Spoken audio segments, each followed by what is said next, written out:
Bueno, ¿es útil medir la calidad de atención en insuficiencia cardíaca? No, porque el tratamiento de la insuficiencia cardíaca está sistematizado por guías de práctica clínica, no porque son las variables clínicas las que tienen impacto pronóstico. Sí permite analizar el nivel de adherencia a las recomendaciones de manejo de una institución y se asocia a la evolución de los pacientes, y solo es útil desde el análisis de los costos hospitalarios. ¿Podemos votar?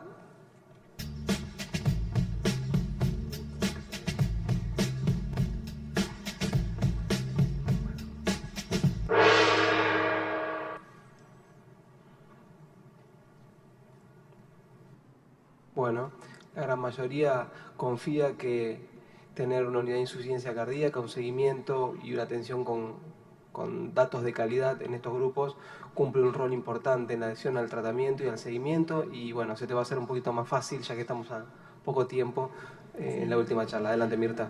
Sí, la verdad me alegro de la respuesta porque este es un tema así al cual los médicos habitualmente no estamos muy familiarizados, pero bueno, en el ICVA como política institucional se ha decidido analizar la calidad de atención para generar programas para mejorarla.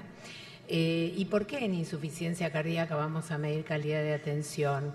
Bueno, en primer lugar porque es una enfermedad que por lo menos con datos de nuestro país podemos decir que tiene la tasa de mortalidad estandarizada por edad más alta de las enfermedades cardiovasculares. Si ustedes ven en verde, tenemos la tasa de muerte por insuficiencia cardíaca, que si bien ha disminuido desde el año 90 en adelante, sigue siendo la causa líder de mortalidad cardiovascular.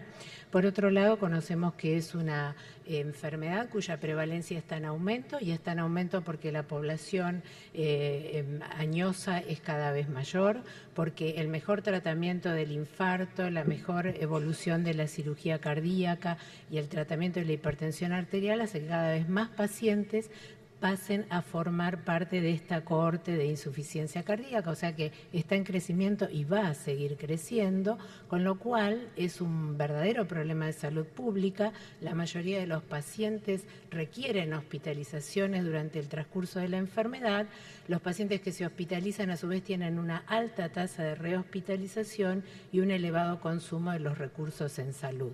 Entonces, si nosotros analizamos cómo es la evolución a través de los años de la mortalidad en insuficiencia cardíaca y de la tasa de hospitalizaciones, vemos que desde, por ejemplo, el año 98 comparado al 2008, la hospitalización cada 100.000 personas se reduce y la mortalidad también se redujo, pero se redujo de un 31,7 a un 29,6.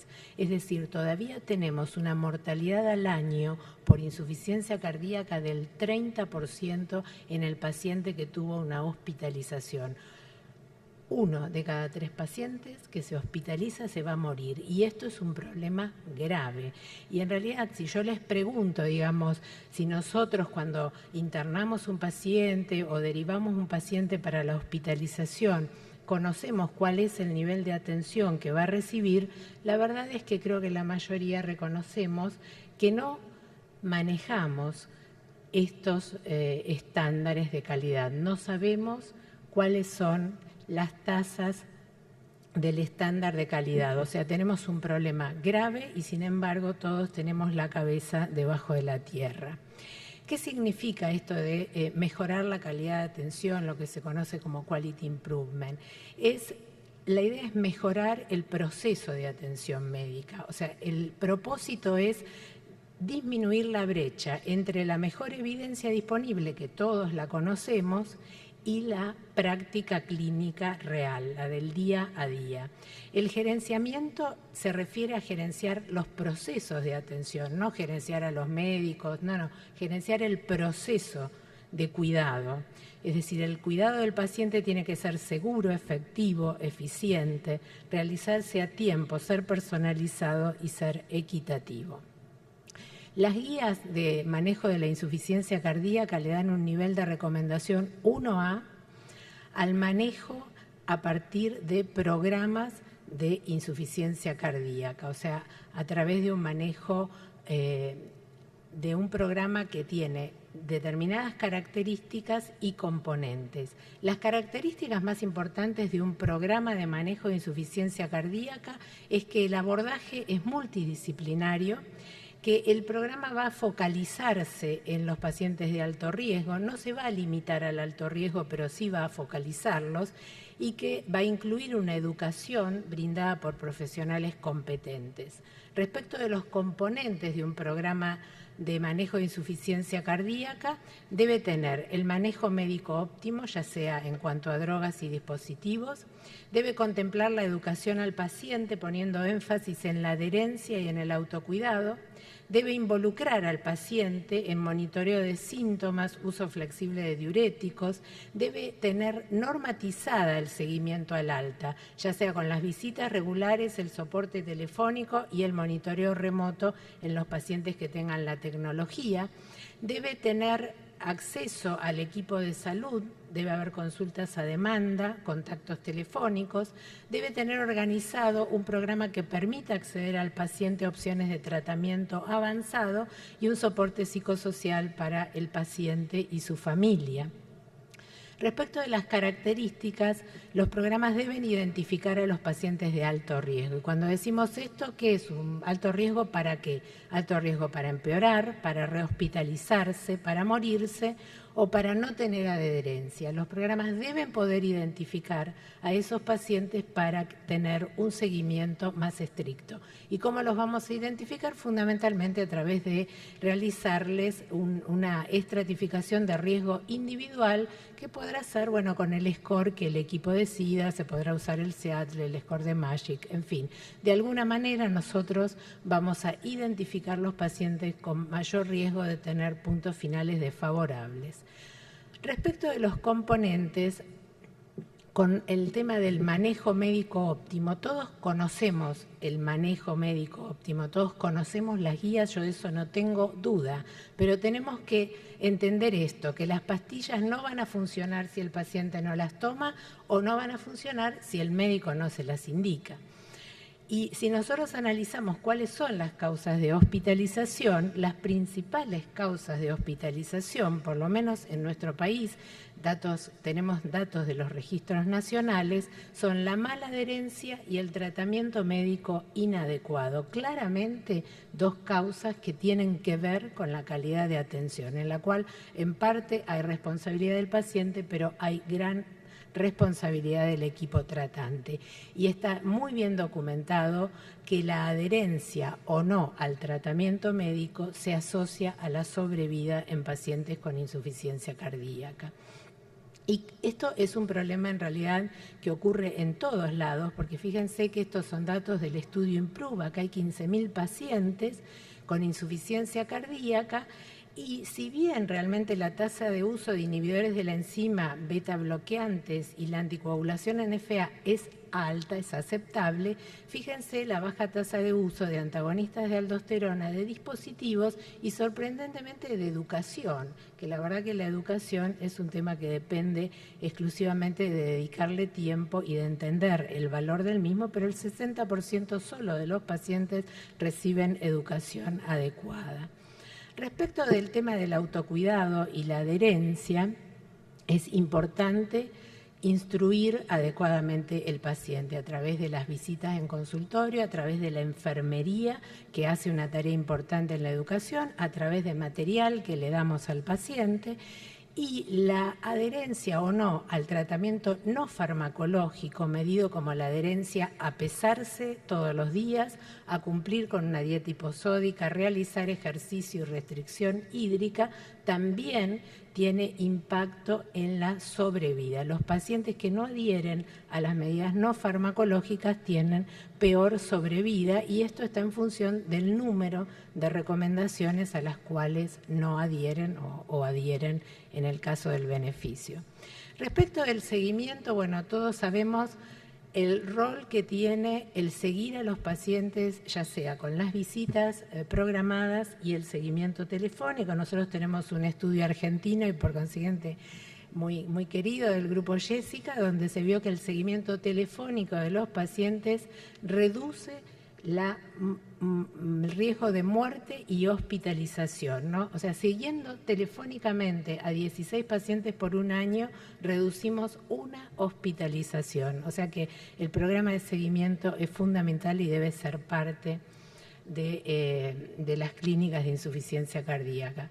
Si nosotros vemos cuáles son los indicadores de calidad que recomienda el ACC, AJA y el consorcio de médicos para mejorar la calidad de atención, vemos que las variables que ellos consideran que debe medirse para entender la calidad de un programa de atención es que los pacientes deben tener valorada la fracción de eyección, ya sea en la internación o en el ambulatorio.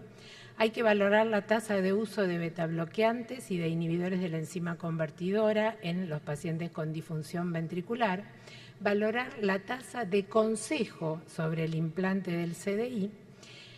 Después, las estrategias relacionadas al autocuidado del paciente, como los síntomas, que el paciente pueda evaluar sus síntomas, pueda evaluar su actividad y conocer su autocuidado, y las medidas de coordinación del equipo respecto del cuidado, en el cual miden la cita posalta, o sea, que el paciente se vaya con una cita concreta.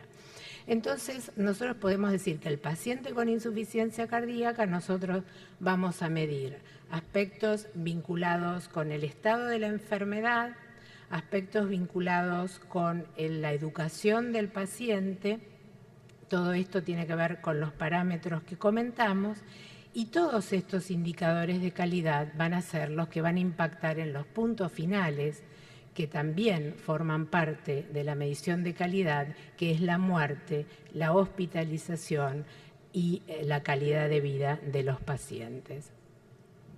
Y son datos interesantes del Optimize, que ustedes saben que fue un programa que tuvo como objetivo mejorar justamente la calidad de atención, y lo que se vio es cómo los indicadores de calidad aumentan y mejoran después de una intervención educativa y de la intervención del equipo de salud, ¿no? Cómo aumenta la tasa de indicación al alta. Fíjense que menos de la mitad de los pacientes se iban con indicación escrita al alta, y sin embargo, bueno, después de la intervención mejora también la tasa de uso de medicación, de la fracción de eyección y la cesación del hábito tabáquico. Es decir, hay clara demostración de que intervenir permite modificar los indicadores de salud.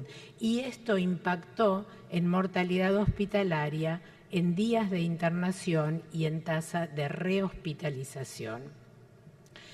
En el Instituto Cardiovascular de Buenos Aires decidimos medir como indicadores de atención en insuficiencia cardíaca la evaluación de la función ventricular, la tasa de uso de betabloqueantes y ECA o ARA2, y en caso de que el paciente no lo reciba, debe justificarse el no uso, la tasa de anticoagulación en fibrilación auricular, la educación al familiar y a los pacientes, la entrega de instructivos escritos al alta en relación a nivel de actividad, dieta, medicación, y se van con la fecha del próximo control, y la mortalidad hospitalaria y la rehospitalización por insuficiencia cardíaca.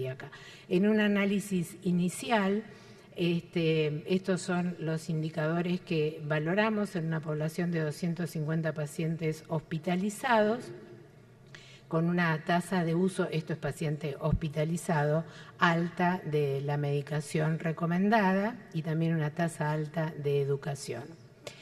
Como conclusión, podemos decir que la prevalencia de la insuficiencia cardíaca está en aumento y que presenta una alta tasa de hospitalización y mortalidad, y que a pesar del nivel de evidencia que disponemos de los tratamientos y de las guías de manejo, la tasa de uso de los tratamientos recomendados es aún baja, y esto es particular para los dispositivos. Los indicadores de calidad de atención son las indicaciones al alta, la valoración de la fracción de eyección, el uso del tratamiento recomendado y el consejo de cesación tabáquica. La educación y la sistematización de los procesos de atención mejoran los indicadores de calidad de atención, tanto en ambulatorio como en la hospitalización, y entendemos que para mejorar la evolución de los pacientes debemos centrar la atención médica en la clínica de insuficiencia cardíaca y medir la calidad de atención con estándares internacionales. Muchas gracias.